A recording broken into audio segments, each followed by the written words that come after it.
Hello, beautiful friends. This is amazing. I didn't select this song and I didn't know it was about Lakshmi. And here she is. She's been here all morning.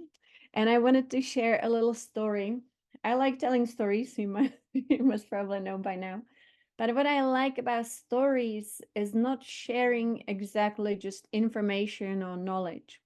It's not sharing something, we read in a book, some philosophy, something that, just existed in this world. Every story that we get to experience is just such a unique encounter with the divine. And it's very beautiful. Our encounter, sorry, I have to plug in my computer.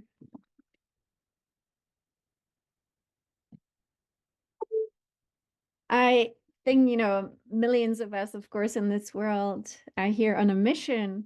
And so, since maybe childhood, we've experienced some encounters with the divine. And I just love listening to everyone's encounters with the divine.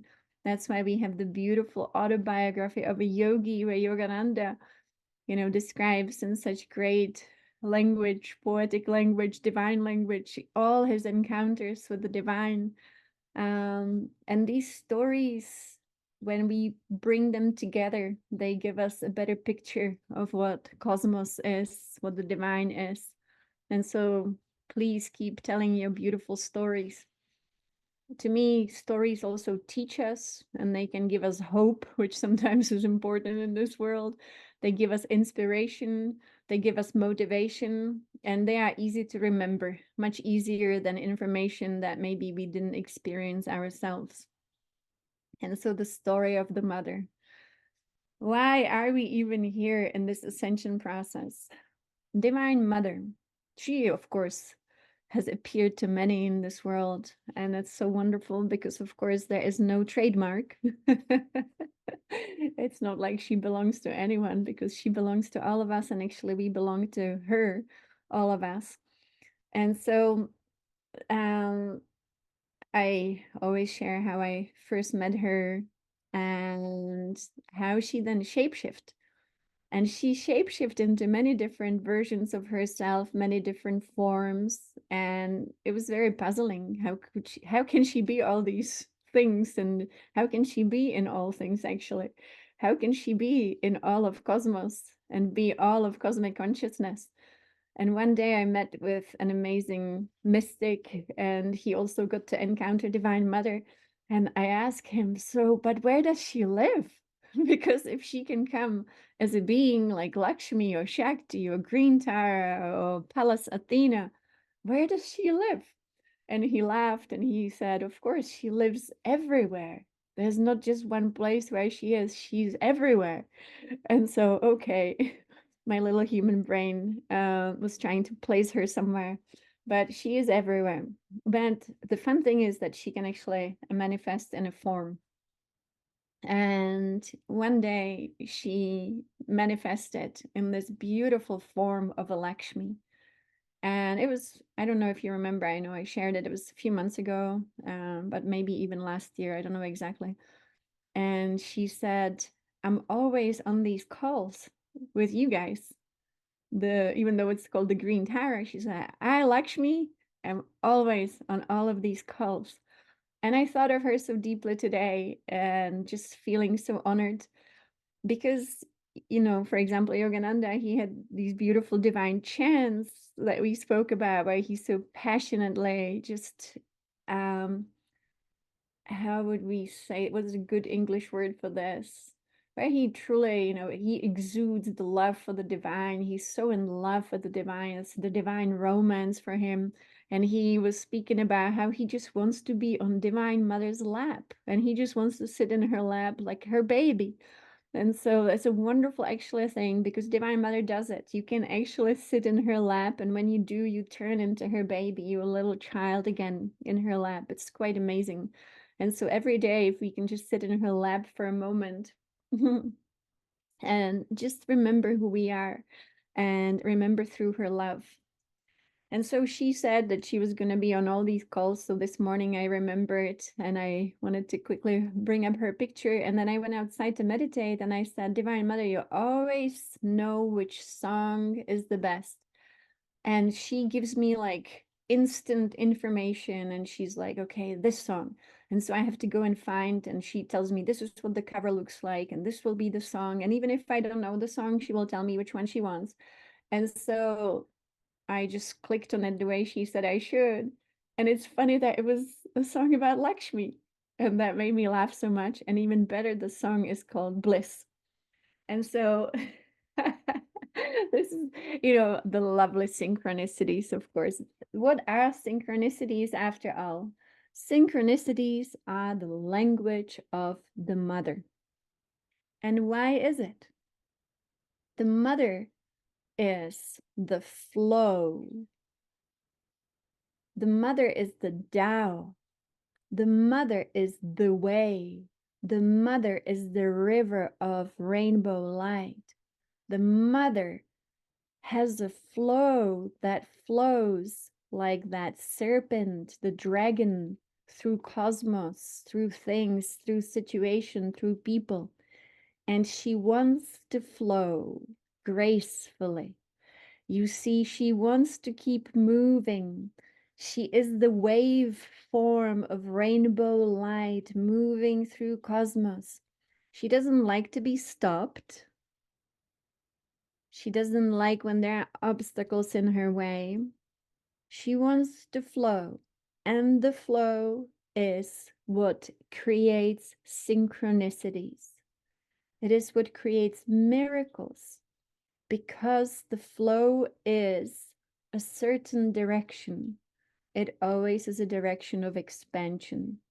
It always is a direction of love. It's always a direction of goodness. And that is her absolute divine plan. It is her divine will. And so as she flows, it's like a story. You ask and it is given. You ask and it is given. And then the synchronicities are just signs constantly affirming to you, I am in the flow of the river of love. I am one with that love. And it is love that keeps all things moving forward into more, into goodness, into love, into joy, into bliss. So always pay attention to synchronicities. It's always the language of the mother. And so this one of the beautiful synchronicities is just her choosing a song about herself.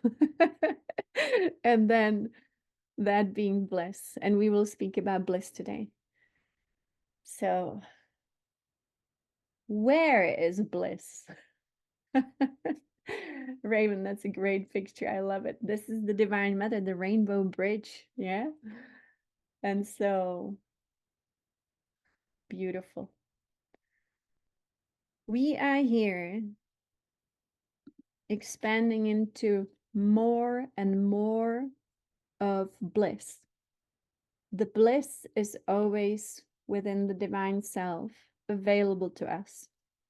Many people around the world are now definitely picking up on this, speaking about the divine self, because the divine self is what we are becoming.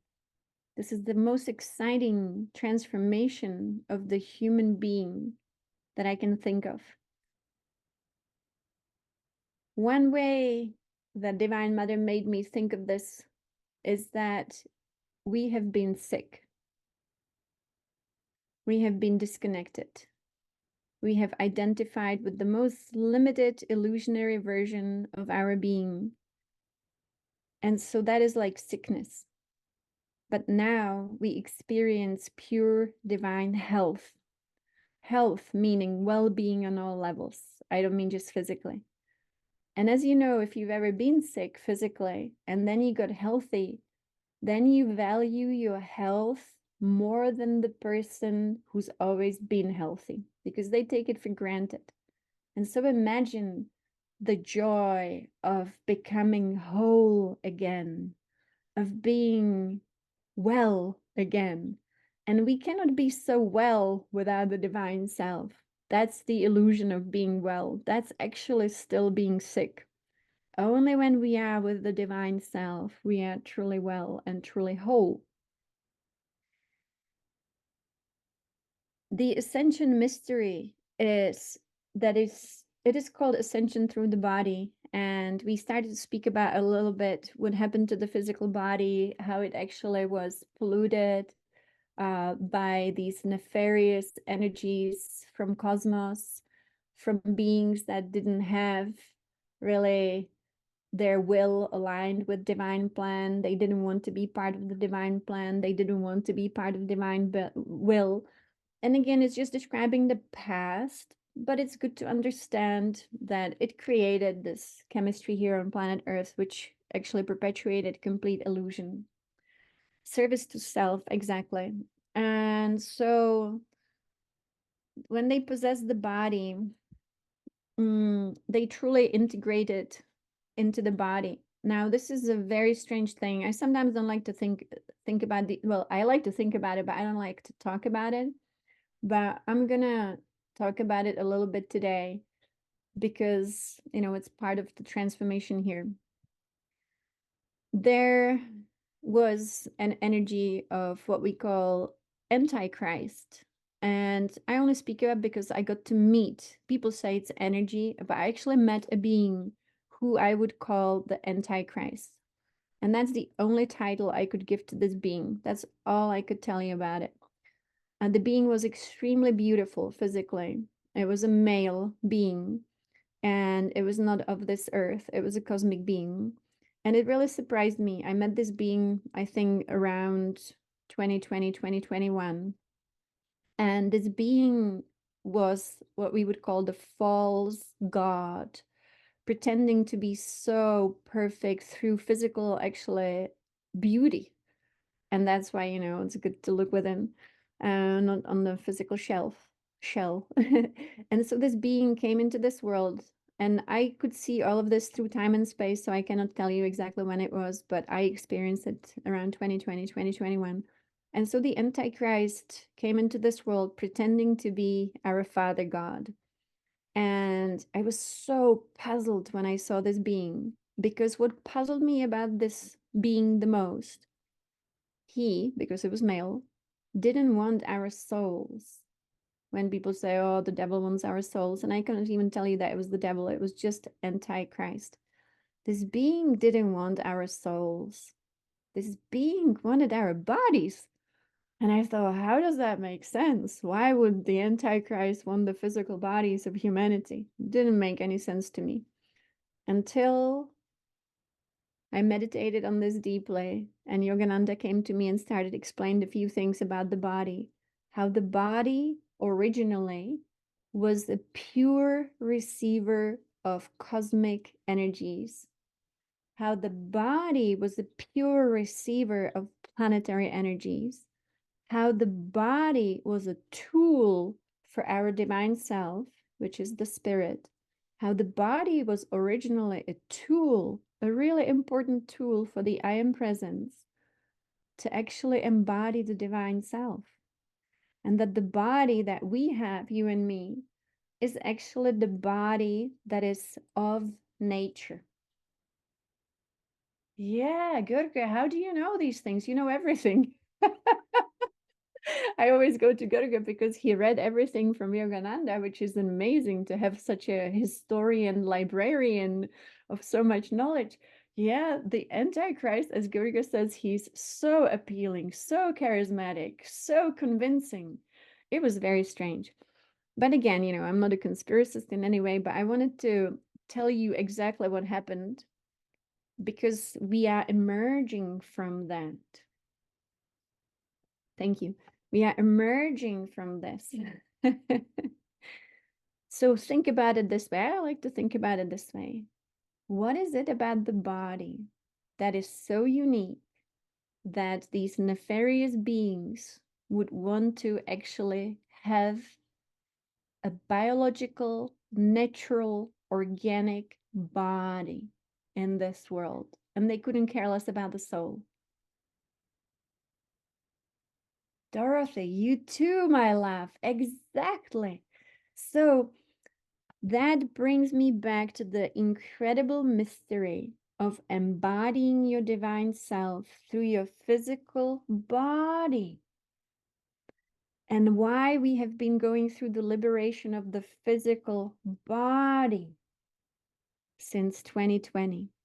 Why the physical body is going to be our ascension tool through which we experience ascension through these liberated channels. And we are liberating when we meditate, when we chant, when we do our breathing exercises, when we work with the 5 elements, when we work with the elemental queendom, when we work with the angelic queendom, when we work with the ascended masters. What are we doing?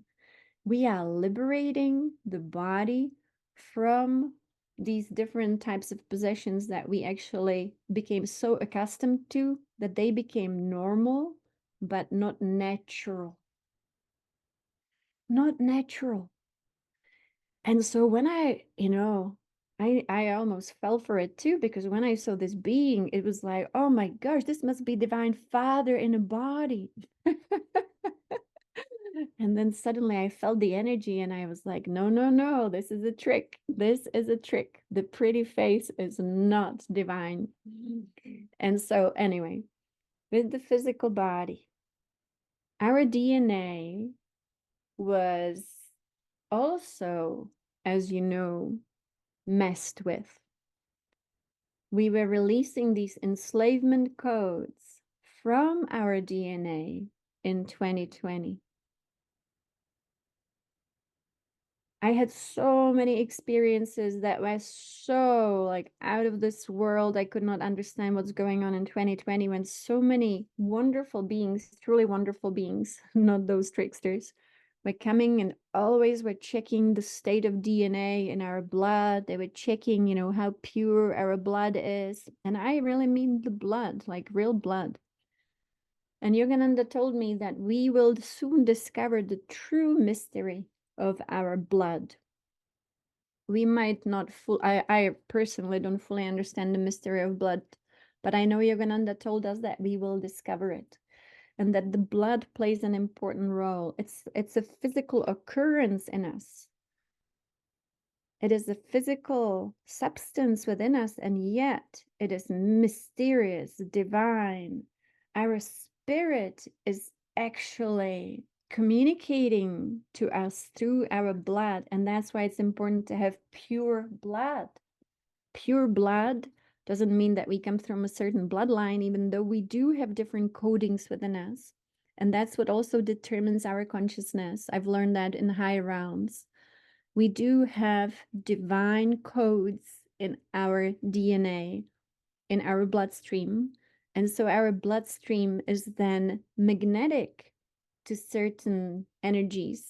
And there is even a possibility that some people are incredibly, psychic and open to higher realms because of their DNA, because of their blood, really. This really fascinates me, so I've had so many out-of-body experiences, and I never asked my family, do you travel out of body? Because I never heard them speak about it. But one day I called my aunt, and she lives in Munich in Germany, and she's a naturopath, and she's in her 80s now. And I thought I'll just give her a call to see how she's doing. And she answered the phone and she says, Adi, I've just been traveling out of body every night. And I thought, oh my gosh, maybe it is in our DNA. She never told me, nobody ever told me. And she said, it's getting out of control. I'm just traveling out of body, and all these beings are working with me every night. And I thought, that makes sense. It must be in the blood. And imagine, having your 80-year-old aunt traveling out of body. And so the mystery of our physical body is now being unveiled to humanity. And so think of your physical body now. And again, we obviously have gone through aging. We obviously have even maybe some of us gone through pain, physical pain, and maybe even, the body not being as perfect as we would like it to be. But it is any which way a vehicle for our divine self to embody. Our spine is a flute. Our spine is what can play the divine music through us, through those 12 chakras. And not that I'm a flute player, but I've seen a flute. You've seen a flute. The beautiful straight spine, the flute, the holes in the flute. And when we have mastery, we make music. The holes in the flute to me are like our chakras. And so if they are all open, we can play our divine music. It is all very effortless. Yeah. Why do the Taoists not see the spine as such bug as a hollow core? In Taoism, it's a little different but similar. In Taoism, they also obviously could see that there is internal alchemy happening within us and that it does run through the spine and that we do have these channels. And then in Taoism, they mainly wanted to harness this energy for immortality. Now, I'm going to explain this. In spiritual teachings of Yogananda, Babaji, the whole lineage, but many others, of course, even Sadhguru with his inner engineering, this energy is harnessed only for what we would call self-realization, unity with the divine self, unity and encounter, personal contact with God. But actually, if you think about it, that's what immortality is. We don't want to achieve immortality of flesh. That is not a purpose of anything, anywhere, because it's the most temporary part of us, of course. But there is immortality of the spirit happening right now through the spine as the top of this pillar. Physical immortality would not make any sense. Because even if we stop reincarnating into these very fleshy vehicles, we will still be embodying in some kind of form, and that too will be temporary, even though you would say you can keep it for thousands of years if you want to. It would be hard to even speak about time in terms of years. Yeah, our purpose is to actually self-realize the immortality of the one and only true self, which is the divine self. We will lay these bodies aside. We will actually be transfigured into higher substance of also what we could call physicality. And it still will be spirit into matter, spirit into form. Maybe even instead of saying matter, I'm going to say form, spirit into form, because spirit actually is formless. When Yogananda took me into spirit one day, it was, of course, the most blissful, liberating experience ever. And I made this that you've seen before, but spirit is that formless light of the ocean. And so spirit into form is always going to be how beings are created.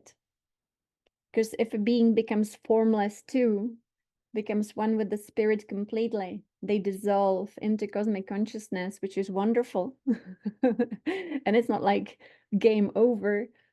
It is one way to be. But because creation actually happens through spirit becoming form, then it is fun to be part of a form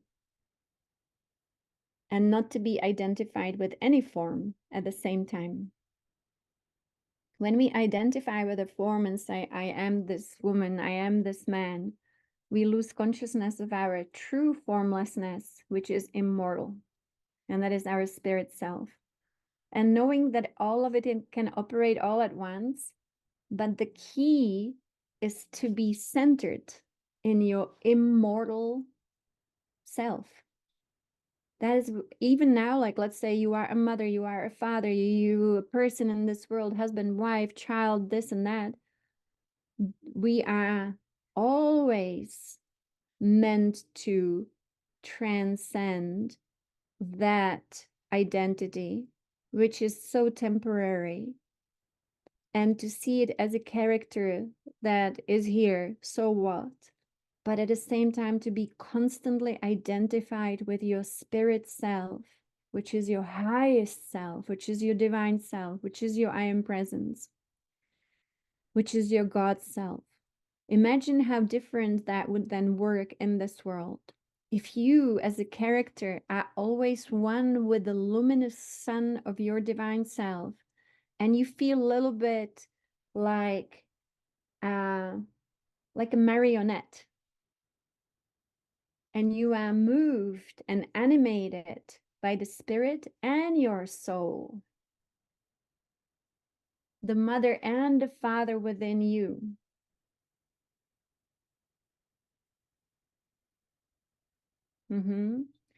So this is our new revelation here. This is, I think it happened on 6/6 actually, which was a new moon, when this became so available to us. And so I'm going to read one quote from Yogananda, which I came across today, which will explain to us how important it is to identify with the immortal self. And this is again the goal of Taoism, is to self-realize the immortal self. And they do it through the body, right? They run the microcosmic orbit. It really is just another version of doing Kriya Yoga. Every day, run your energies. It doesn't happen mentally. It doesn't happen verbally. It happens as a combination of many things all at once. So I think of it every day as like I'm entering this experiment, and I'll do all it takes to every day create more and more and more illumination through your being, not for your own benefit, because again, that would be service to self, but for the benefit of creation, actually, not even all of humanity, but creation. Because creation is a little bit like nature itself. And it is nature, but it's so much more. But let's say that you have many seeds, if you like to garden, if you like to plant things. And you, of course, as a gardener, as the divine gardener, want all your seeds to become very strong, wonderful, beautiful, powerful plants that express their divinity fully and evermore. And that's how it is with us. How can we every day be the most wonderful seed that becomes a flower, that becomes a tree, and expresses itself fully? That is the highest potential, and then ever more. That's actually the principle that Divine Mother always speaks about in terms of nature. You are, I am a seed that is to become something really great. And all perfection is encoded within us through DNA. DNA is also in plants. Plants too have DNA. This code is in nature. And so whatever code is within you, the divine code, let it unfold every day and evermore. And so today we will learn how to truly ask and how to truly receive.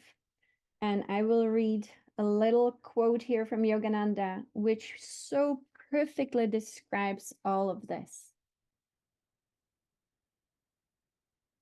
Through Maya and humanity's consequent ignorance of their soul, human consciousness became isolated from cosmic consciousness. The mind of man, and I mean man and woman, is subject to change and limitation. But cosmic consciousness is free from all restrictions. It is never involved in the experience of duality. The cosmic consciousness within the divine self is never. That was a good one. Are we back online? Okay, I'm gonna read from the beginning. It was a little too much, I guess, for this world. And so this is, I'm going to just read this little piece again because it's so important. So think of cosmic consciousness is your divine self. Cosmic consciousness is your divine self.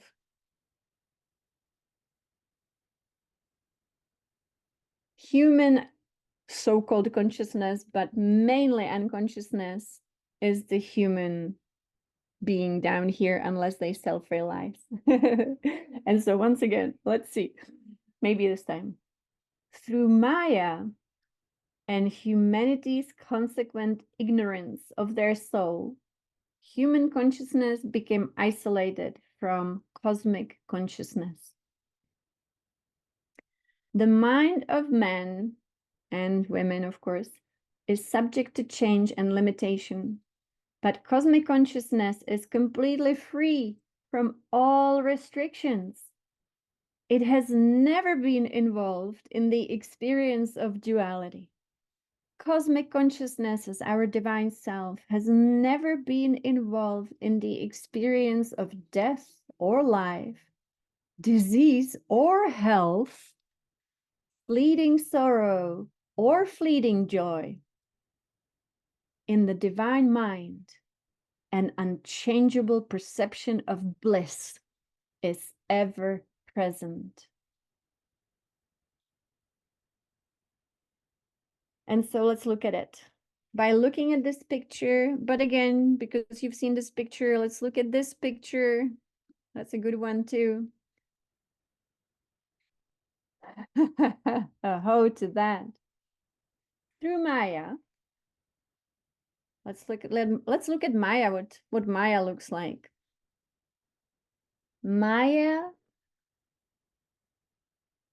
is so fascinating. Maya.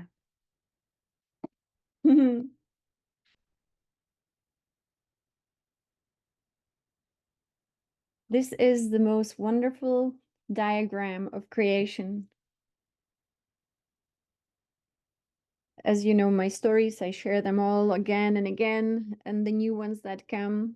But this was so fascinating to me when Yogananda came one night and says, all right, the time has come. You're going to command the creator of all that is to reveal itself to you. Here is your confidence. I will help you. And he boosted my confidence through his energy, because that's what the real guru does. They give you a boost of something that you would not have on your own, but they give you a taste of it so that you know what to work for. So suddenly I felt like, oh yeah, if I say creator of all that is, of course the creator has to reveal itself, no brainer. So I said it. I said, creator of all that is, reveal yourself to me. And then creator of all that is revealed itself to me. And I call it an it because it would be impossible to call it even father or mother, because it was the creator of all that is, even the creator of the divine feminine, and even the creator of the divine masculine. And so one way I could call it Brahma. And so the creator started to reveal everything about creation that I could possibly even not ask for. I don't know. But I was given the blueprint of creation, and it looked like this. From the center came the duality of the mother, the duality of the father, the duality of the divine masculine, the duality of the divine feminine as beautiful creation principles that would have immense attraction between them. And through this attraction, through this pull, through this creative attraction, creation would come into being.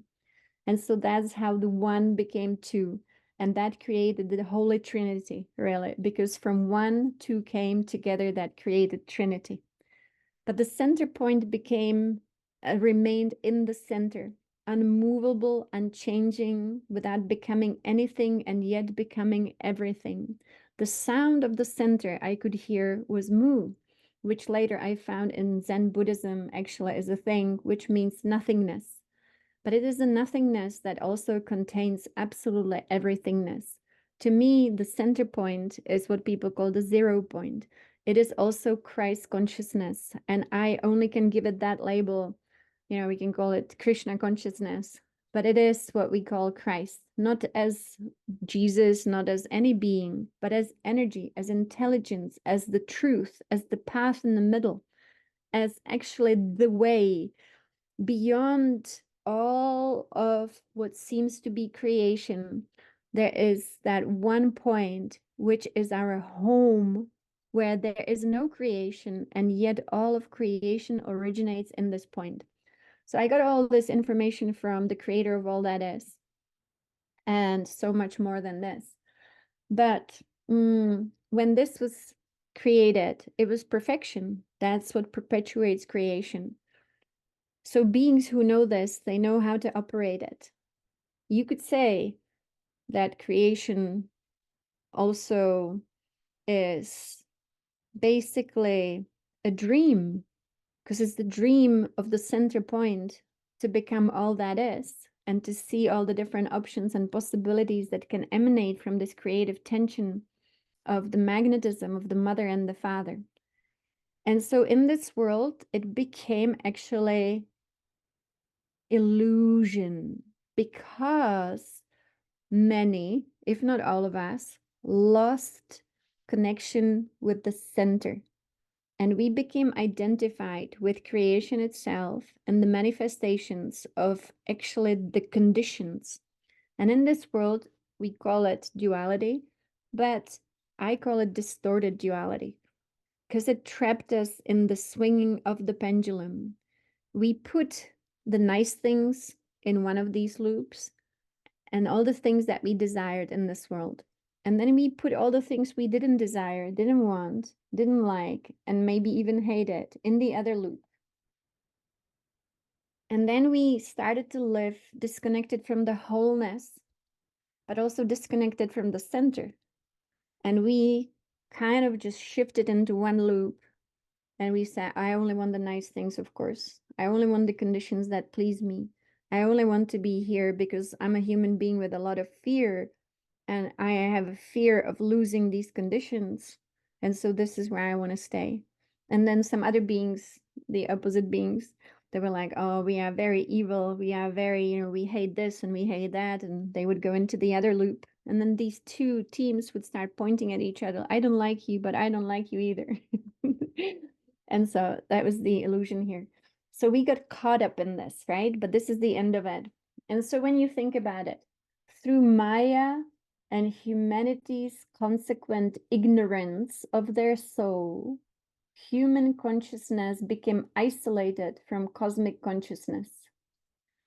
The mind of humanity became subject to change and limitation, but the cosmic consciousness remained free from all restrictions and never became involved in the experience of duality of death and life, disease and health, fleeting sorrow and fleeting joy.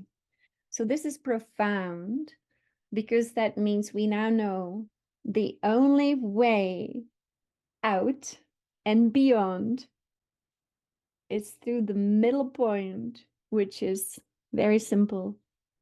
It is the eye of the needle, and it is all love, all selflessness, which means letting go of the old self. So when we know this, then we know that even the sorrow and joy are actually part of the distorted reality. It means conditional. They are so conditional. Today I'm feeling joy, tomorrow I might feel sorrow, and the next day I might feel joy, and then I might feel sorrow. I will prefer joy over sorrow, but because I prefer joy over sorrow, I'm still identified with the illusion that is not permanent. Everything is temporary within these conditions. How do we become truly unconditional? The only unconditional place to be is the center. And that is like a bird with two wings, centered in the body, in the trunk of the tree of life, allowing your two wings to let you fly. They are useful. Mary, I just want to acknowledge Mary, who is here. I just saw Mary in the chat. I know Mary was experiencing some of those conditions, right? And so it's so wonderful, Mary, to see you back. And we love you. So welcome back, Mary. I know so many people were here emanating love to you.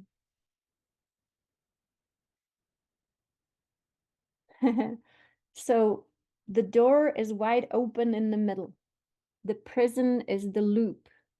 Whether it is the good loop or the bad loop, that is the trick of duality. This was designed by certain beings to become a trap.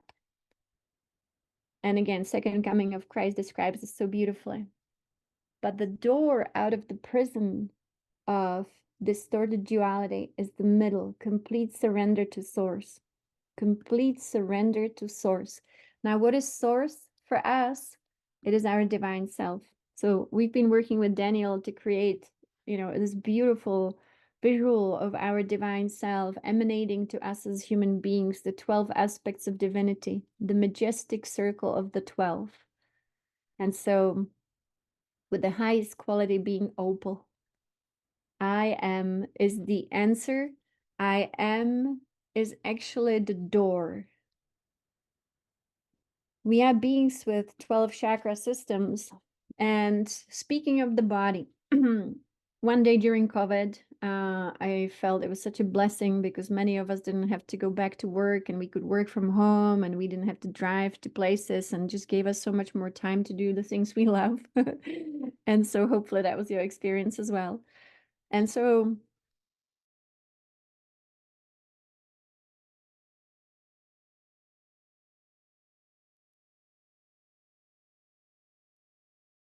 on the body, and she was, doing body work, a little bit of massage, and I thought I will feel really good. And so, if you've had massages before, then, it's wonderful for the body, it's wonderful for all your earthly bodies. And okay, sorry. And so I had this body work done. It was like a massage with some stones being laid on your chakras. And as that happened, my body suddenly aligned all the systems, all the chakras, and allowed me to perceive all the multidimensional reality that runs through us.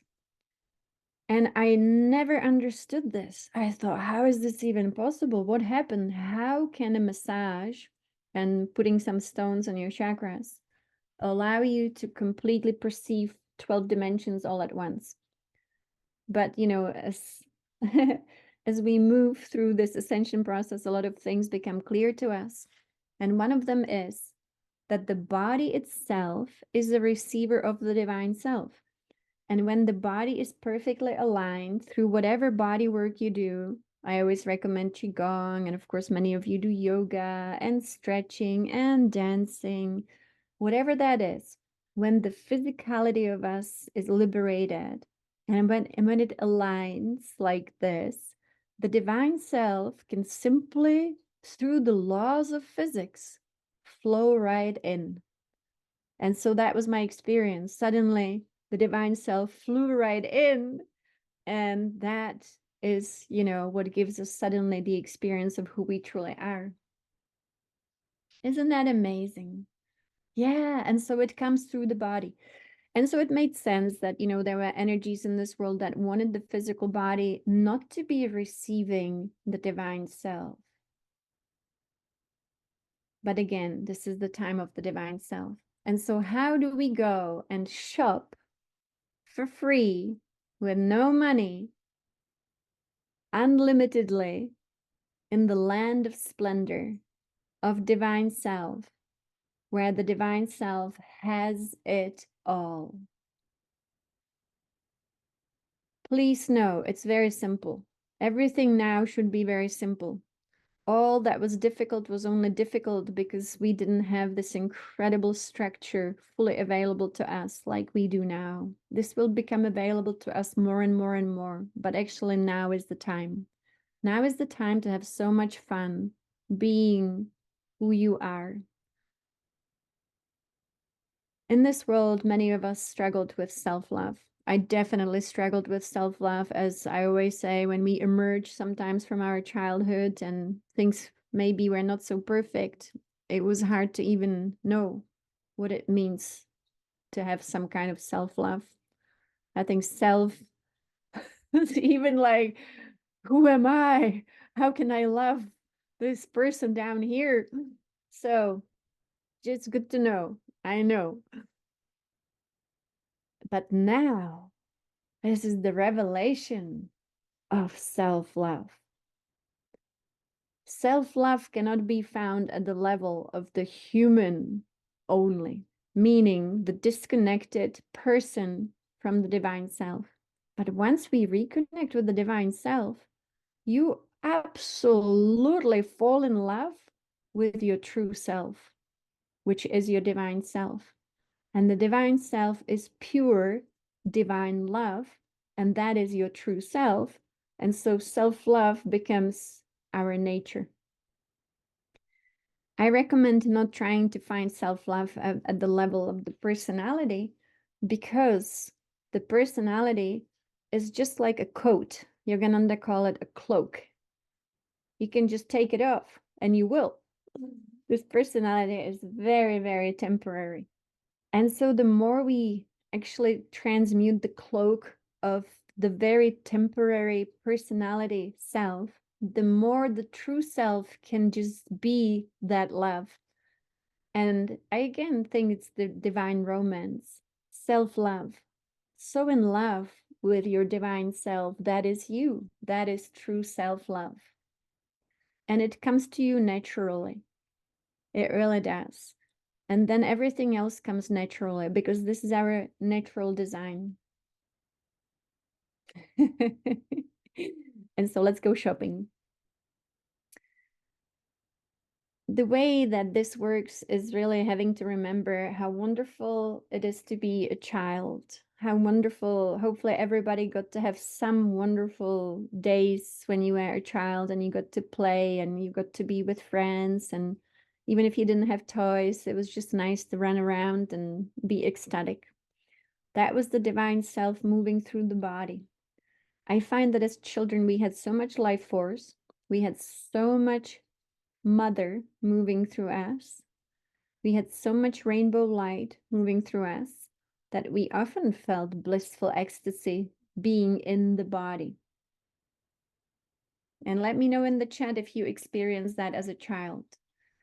I remember this incredible energy that was running. Yes. Yes, yes. And that is, hi, Olivia. And that was our design, to run the ecstasy from the divine self. And so, later in life, we start looking for these feelings in conditions and things and even substances. But the thing is that the origin of our ecstasy and bliss is actually our divine self. And so because, humanity disconnected from the divine self in such a big way, we ended up so limited, and no longer was this bliss running through the body. And then people start seeking it in sex and all the other things. But actually the origin of it is just very natural. It runs through the physical body. The physical body is moved by it. It's feeling bliss and joy and just the sensual state of actually divinity. Sensual state of divinity. And so now, how do we go shopping into the divine self? Do you remember as a kid that you would be like, oh man, I need money. I'm like a 3-year-old. I need money. I really, I don't think so, right? It was more like, I'm unlimited. I'm going to create my house in a tree. I'm going to discover what's inside this bush and see if it's cozy for me to create my temple.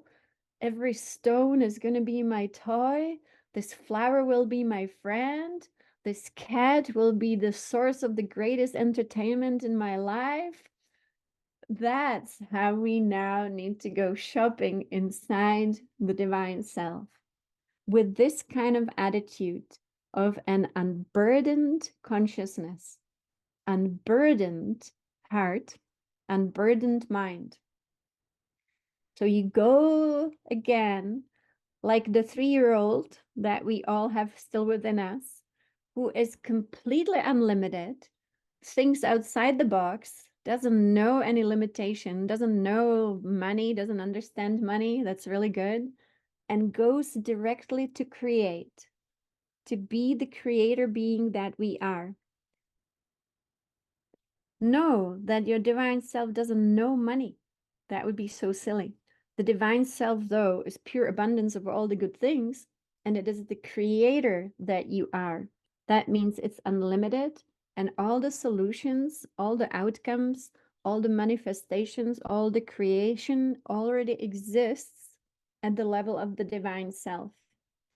So now to enter the divine self throughout the day, I say, I don't know if this is a good example, but that's how I think of it. I'm going shopping in the divine self, where everything is free.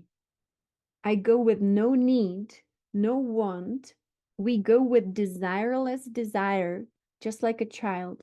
A child has desireless desire, which means no attachment.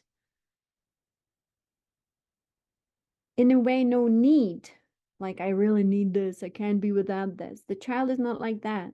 The child is free. And so we go with freedom, internal freedom.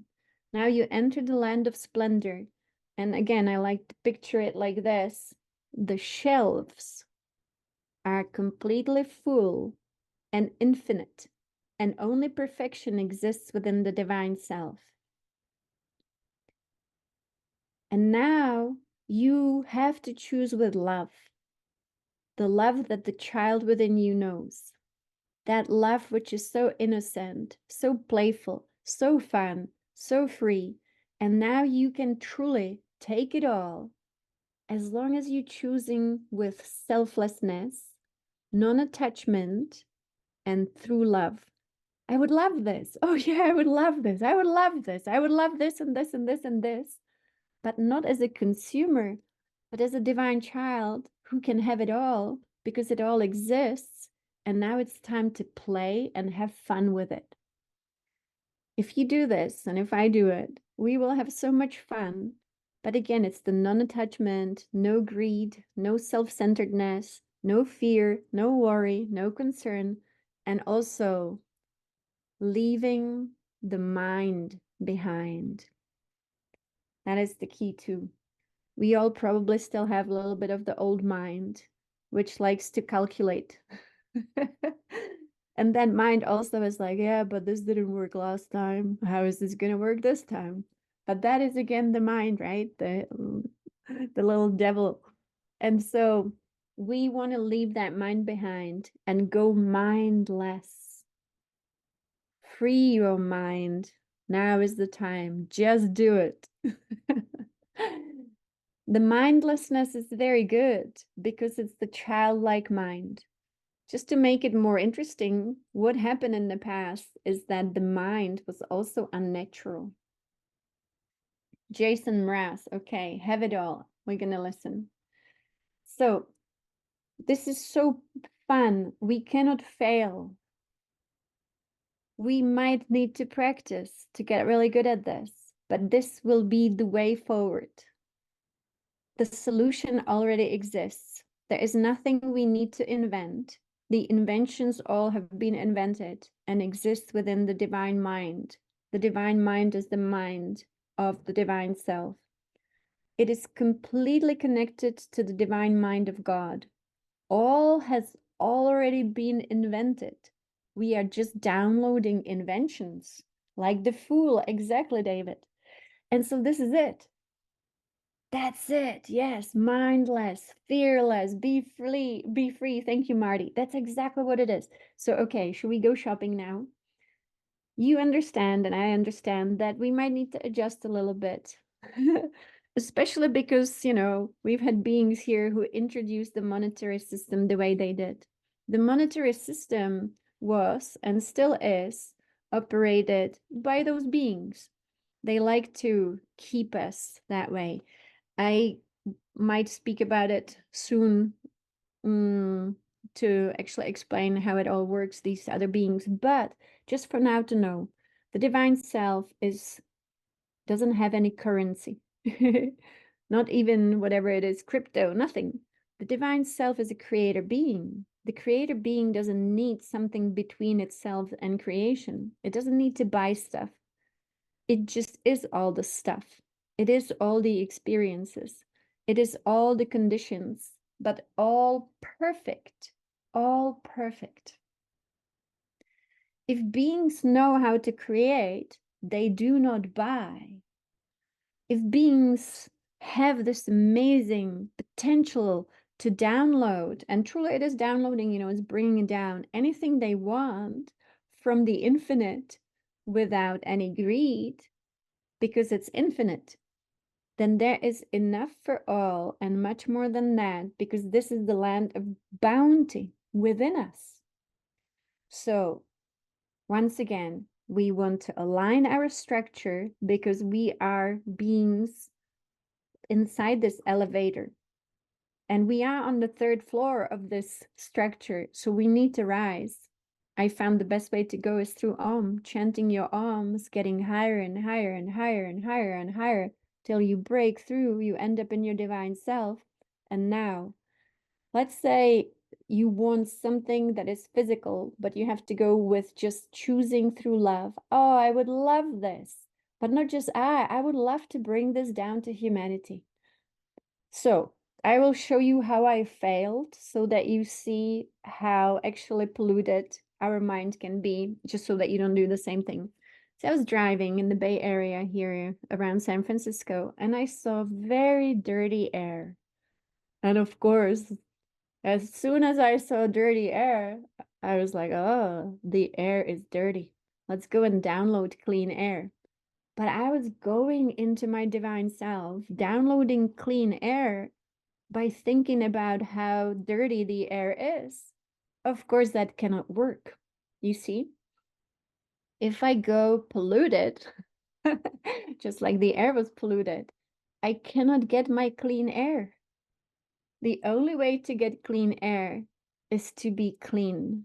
That means I see nothing, I hear nothing, I am completely mindless, I am free.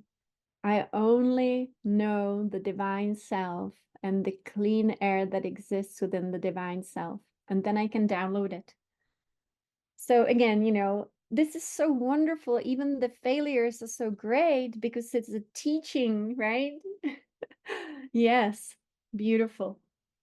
We cannot have exactly this double mind because the double mind is this. And so moo is the sound before creation. It's pretty incredible. It is the sound of nothingness. And then Om is the sound of creation. And so now and again, I want to go into complete nothingness. I just chant a few moos like a cow, which is why the cow is sacred. And so the cow is sacred for that sound. It will be on YouTube. And I posted the one from last time as well. It's building up, we building up in intensity, of course. Yeah. Beautiful. And so let's practice. Just a moment. This is good. So it's quite clean and clear, isn't it? The Fool as the incredible archetype that we have in the 22 major tarot cards is the key. The Fool pretends like nothing matters. And that is the way we want to approach it. Desireless desire. The Fool is dancing and moving forward. It is careless and free. And in a way, you would say foolish, but at the same time, innocent, unburdened. And so, as the unburdened you and me, let us go into the divine self. Let us align our structure, always remembering also that we do have 12 chakras. And in the body, we have the basic 7 that we've always worked with. And the 7th chakra is a satellite dish. It is a receiver of the divine self. And so you can receive your divine self into the crown and bring it down into the body, through the nervous system, through your spine, through all your brain centers, through all the chakras to be expressed through you. And so that's why we want to align even our crown. And so let us sit, open, and the breath. Simple, simple, simple breath, moving up as you inhale into your divine self. You can go beyond the body into the divine self.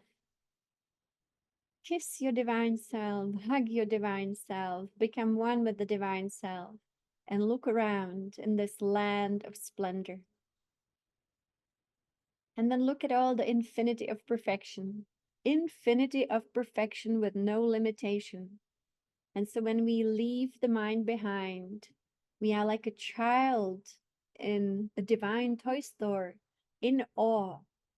And this awe is expanding us. Expansion is very good here. We want to expand as much as we can. This is such a relief. All is available to us here. And now what would love choose for you is going to be perfection. And so whatever perfection you want to download with you, bring it down with gratitude, thanking for it. Oh my goodness, thank you, thank you, thank you.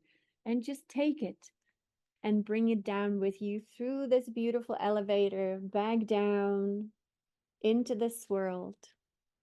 And that is as easy as it gets all day long.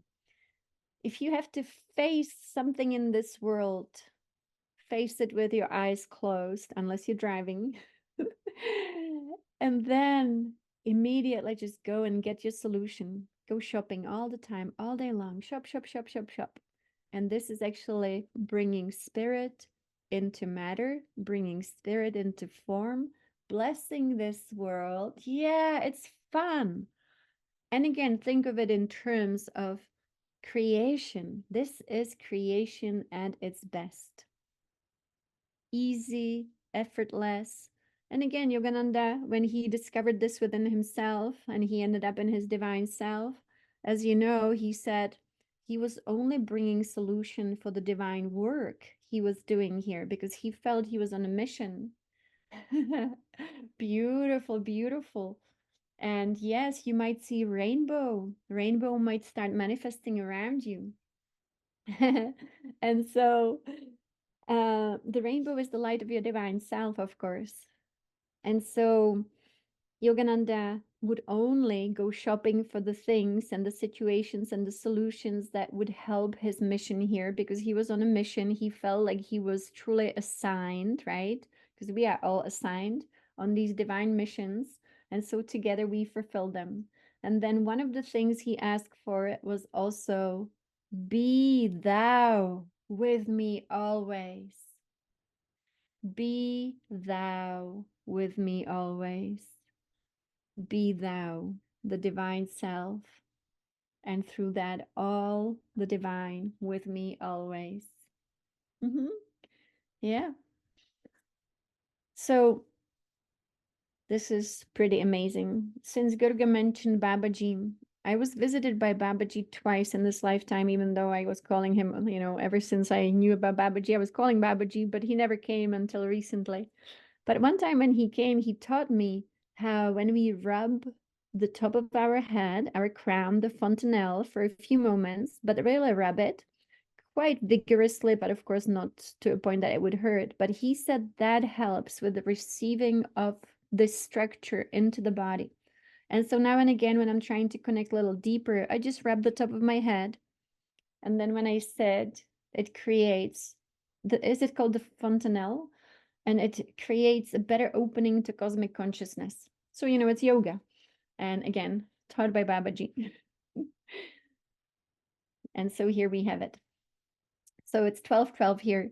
Today is the 13th of June for me here. Some of you I know are in New Zealand and Australia. So today is Thursday here. We will have one more event in this lunar cycle on Friday. So tomorrow. That will be our last event in this lunar cycle. And for those of you who participated in the 6-day online intensive, which means we all, and today, of course, we could do today 5 p.m. and tomorrow. This Saturday, I will send an email for those of you who were part of the 6-day intensive, and we will be doing our free monthly meeting.